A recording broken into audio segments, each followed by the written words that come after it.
Hi, Julia. Hi. How are you doing today? I can tell that maybe we're not doing the best. Walk me through it. What's been going on?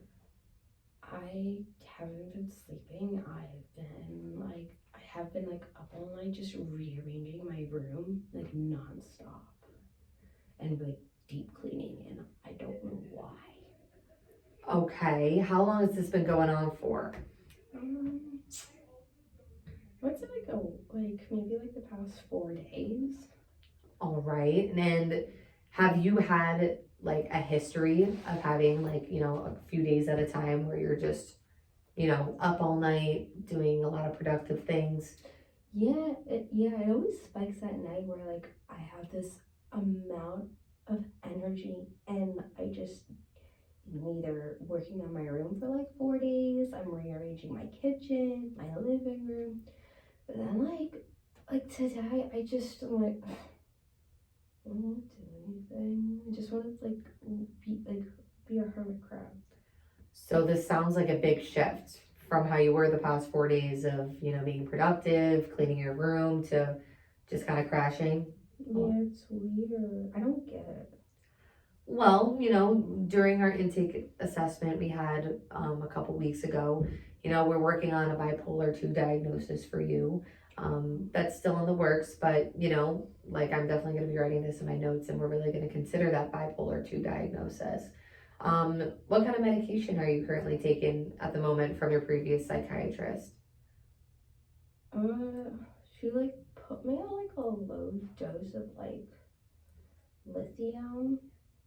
And I think that's like a mood stabilizer. And then like they were talking about and I think it's called like an SSRI or SSNRI. I really don't know what they do, but Okay. they said with like the mood state, like the lithium would like help. But like to be completely honest, I haven't even been taking it because I don't need it. I see where you're coming from. So, it sounds like we're not really, that taking our meds that seriously because we're a little confused about what we're taking. But, after I put in my notes and put your information in the system, I'll collaborate with your new psychiatrist and see if maybe we can get you off the SSRI. SSRIs can be a little damaging to people with a bipolar diagnosis because it can fuel manic symptoms. So maybe we can see if we can up the lithium a little bit. And that should help with the big shift in, the episodes you have of hyper productivity and the kind of low you're feeling now. Okay. What kind of thoughts you been telling yourself as we're entering this low episode? I'm kind of just here, just kind of like going through the motions and just like I want to be here, but I don't because I just want to I don't know. I feel like I just exerted so much energy. I just need to like hide. I just need time for myself. And I don't really want to talk. What about doing like daily tasks, like going to work or school? I do it because I have to, because I gotta pay the bills. But like I don't find it enjoying. I'm very like closed off at work and school, but I don't really like interact. Kind of just put my head down, do what I gotta do, and go home. Yeah. So you're kind of just going through the motions. It sounds like I'm doing it because I have to, but if it was up to me, I kind of just want to stay in bed all day. Yeah. Yeah, that's pretty hard. Yeah. What are some other specific thoughts you tell yourself?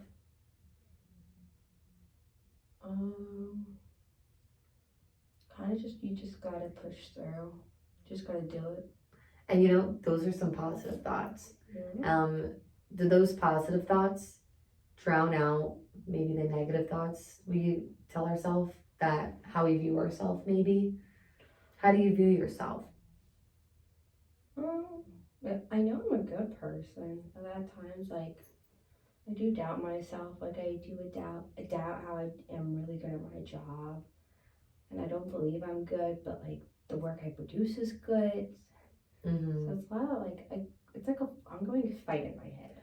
It sounds like it, right? Yeah. You said like I don't think I'm good, but like the work I do I know is good, and that's what we need to do to challenge these negative thoughts that we have, especially that come up from a depressive episode. You saying like I'm not doing a good job, I want you to think of times where you did do a good job. Okay. Maybe tell me some now. What are some times in the past that you've done a good job? Well, I always get reports on done. I show up on time. I leave. Like then I leave on time from work. Um, I like I handle the situation. Like even if it's an escalated situation, I handle it. And surprisingly, like even though like I'm not okay, I'm able to like be calm in those situations when I want to just like scream out loud. Mm-hmm. And that is emotional regulation. Oh. That is a goal that we want, Okay. because obviously we're not going to be able to control the situations that happen to us. But if we're able to control how we respond to them, that gives us all the power back, right? Because you know what you're dealing with, sometimes makes people feel powerless. You feel like, the constant shift in mood and, baselines of depression and, euphoria. Yeah. It's exhausting. Yeah. So, Yeah. we have to be able to challenge those thoughts that we get. Okay. And we also have to cope. So I want to ask you right now, what are you doing to take care of yourself? Well, like I do my, I guess like I'm a very hygienic person. Like wash my hair, brush my teeth. I do eat. As you heard, I love to clean, so I'm a clean freak. Mm-hmm. I don't see myself having a problem in those areas, but when I get into like these deep cleaning and like nothing can make me happy, it just like takes so much out of me. Mm-hmm. And those moments, because this is my space, and I want it to be like the best it can be, or have like a new idea. It's like a weird high I'm on. Mm-hmm. But I don't take any substances. Right. Or like do like drug or alcohol. Like I'll have a cup of coffee, but like. Right, but there's so many other, like you don't need to engage in those substances to be diagnosed with bipolar 2.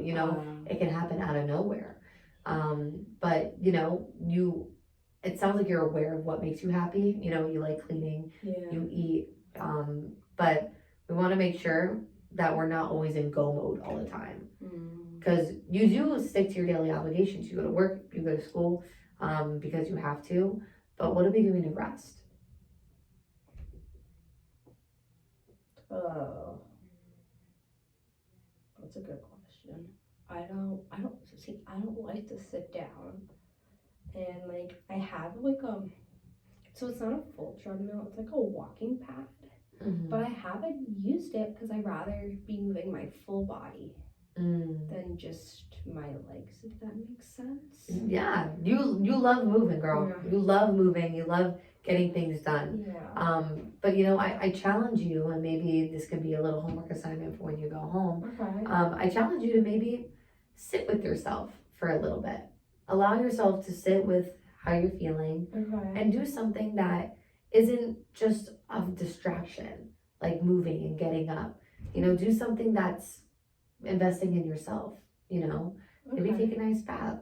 Maybe go on a nice walk. I was thinking the bath, and like, because well, it's gonna be like a good and bad thing. I like hot showers, and I like cold showers, so I'm like, I know that's one thing like I enjoy, and I could be like, yeah, okay, it's me here, I'm comfy. Be grounded, be in the moment, and enjoy that. Yeah.